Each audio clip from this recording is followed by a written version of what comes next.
Salam sejahtera Malaysia, terima kasih kerana menonton video-video dalam channel ini. Sebelum kita mula, jangan lupa untuk tekan tombol subscribe, share, like dan komen. Let's go! Salam sejahtera dan salam perpaduan. Berita seterusnya, SPRM tahan ketua polis di ARA disyaki makan rasuah lebih RM1 juta ringgit. Berita penuh, Suruhanjaya Pencegahan Rasuah Malaysia SPRM Pahang menahan seorang ketua polis daerah di negeri ini kerana dipercayai menerima suapan lebih RM1 juta ringgit.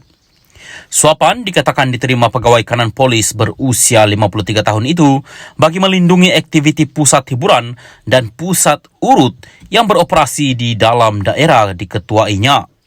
Sumber SPRM Pahang memaklumkan suspek ditahan ketika dipanggil untuk dirakam keterangan di Ibu Pejabat SPRM Pahang petang tadi. Suapan itu diterima pegawai kanan polis terbabit antara 2017 hingga 2022. Jumlah suapan diterima dianggarkan lebih RM1 juta untuk sepanjang tempoh kira-kira 6 tahun itu, katanya. Sementara itu, pengarah SPRM Pahang, Hairuzam Muhammad Amin alias Hamim, ketika dihubungi mengesahkan tangkapan berkenaan, namun enggan mengulas lanjut. Difahamkan, siasatan dijalankan mengikut Seksyen 17(e) Akta SPRM 2009. Suspek dijangka akan dibawa ke Mahkamah Magistrate Kuantan pagi esok bagi tujuan reman. Dalam pada itu, Ketua Polis Pahang, Yahya Othman yang mengesahkan penahanan seorang pegawai kanan polis seperti laporan yang tular sejak lewat petang tadi. Dia memberitahu pihaknya memberi ruang sepenuhnya kepada SPRM untuk menjalankan siasatan. Polis Pahang memberi jaminan tidak akan berkompromi dengan kegiatan salah laku, jenayah atau apa-apa pelanggaran undang-undang oleh pegawai dan anggota kami. Kita juga sedia memberikan kerjasama kepada pihak SPRM dalam menjalankan siasatan, katanya. Salam sejahtera dan salam perpaduan kepada seluruh rakyat Malaysia. Berita seterusnya, tarik balik Tun Dr. Mahathir jika dia terus serang Raja-Raja Melayu.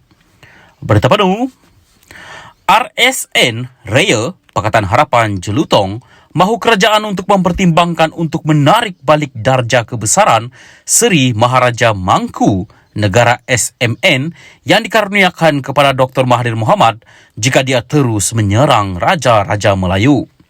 Ketika membahaskan laporan Ketua Audit Negara LKAN 2021 di Dewan Rakyat, hari ini pemimpin DAP itu menggesa Dr. Mahathir supaya menghentikan tindakan berterusannya yang menyerang dan menghina institusi diraja. Saya minta seperti diucapkan Tambun Anwar Ibrahim di Istana Negara semalam kemarin supaya polis diraja Malaysia tidak berkompromi dan mengambil tindakan terhadap Tun M. Dr. Mahathir kalau berterusan menyerang kerabat diraja.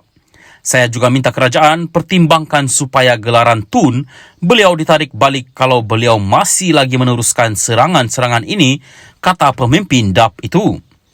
Raya mendakwa menerusi proklamasi orang Melayu yang dicanang oleh Dr. Mahathir, berkemungkinan bekas Perdana Menteri itu akan bekerjasama dengan pengerusi Perikatan Nasional PN Muhyiddin Yassin PN Pago yang sebelum ini telah mengkhianatinya.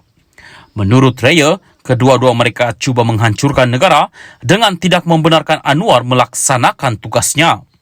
Pada 3 Jun lalu, Malaysia kini melaporkan bahawa kertas siasatan ke atas Mahathir berhubung isu dia didakwa menghina institusi raja sudah disiapkan.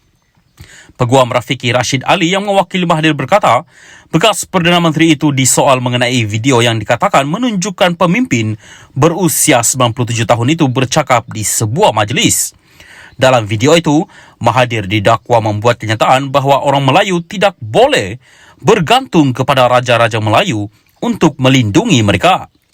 Mahathir juga mendakwa bahawa Raja-Raja Melayu telah menyerahkan negeri mereka semasa zaman penjajahan British untuk kekal berkuasa dan untuk gelaran raja. Mahathir disoal siasat oleh polis di bawah Seksyen 124B Kanun Keseksaan atas dakwaan aktiviti yang memudaratkan demokrasi berparlimen. Salam sejahtera dan salam perpaduan kepada seluruh rakyat Malaysia. Berita panas malam ini bertajuk, semua orang tahu dia jual tanah, kata Mahathir. berterpenuh.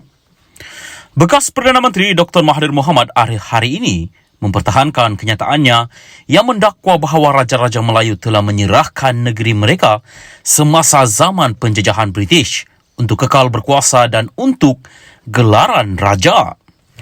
Bercakap pada sidang media petang ini, Mahathir berkata semua orang tahu bahawa Raja-Raja Melayu menjual tanah untuk mendapatkan hasil. Saya sebut something berkenaan Raja-Raja Melayu.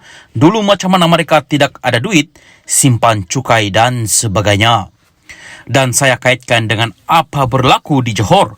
Ini kenyataan, semua orang tahu. Takkan tak boleh cakap. Semua tahu dia jual tanah. Dia jual tanah RM4 bilion. Saya jumpa orang Cina tu, dia bangga beli tanah RM4 bilion. Dan tanah tu kekal selama-lama sampai akhirat. Tanah tu dah bagi pada orang itu, katanya pada sidang media selepas mesyuarat meja bulat proklamasi orang Melayu di Kuala Lumpur hari ini. Mahathir berkata demikian ketika diminta mengulas status siasatan yang dilancarkan polis terhadapnya baru-baru ini. Pada 3 Jun lalu, Malaysia kini melaporkan bahawa kertas siasatan ke atas Mahathir berhubung isu dia didakwa menghina institusi raja sudah disiapkan. Peguam Rafiki Rashid Ali yang mewakili Mahathir berkata bekas Perdana Menteri itu disoal mengenai video yang dikatakan menunjukkan pemimpin berusia 97 tahun itu bercakap di sebuah majlis. Dalam video itu, Mahathir didakwa membuat kenyataan bahawa orang Melayu tidak boleh bergantung kepada Raja-Raja Melayu untuk melindungi mereka. Mahathir juga mendakwa bahawa Raja-Raja Melayu telah menyerahkan negeri mereka semasa zaman penjajahan British untuk kekal berkuasa dan untuk gelaran raja. Mahathir disoal siasat oleh polis di bawah Seksyen 124B Kanun Keseksaan atas dakwaan aktiviti yang memudaratkan demokrasi berparlimen. Sementara itu, ditanya mengenai penganugerahan Diraja Kebesaran Panglima Setia Mahkota PSM yang membawa gelaran Tan Sri kepada Lim Kit Siang, Mahathir berkata veteran DAP itu setaraf dengan bekas Mushidul Ampas Allahyarham Tan Sri Nik Aziz Nikmat. Sumbangan Kit Siang kepada negara tak boleh dilawan oleh mana-mana pihak lain. Dia seorang yang setaraf dengan Allahyarham Nik Aziz, katanya lagi.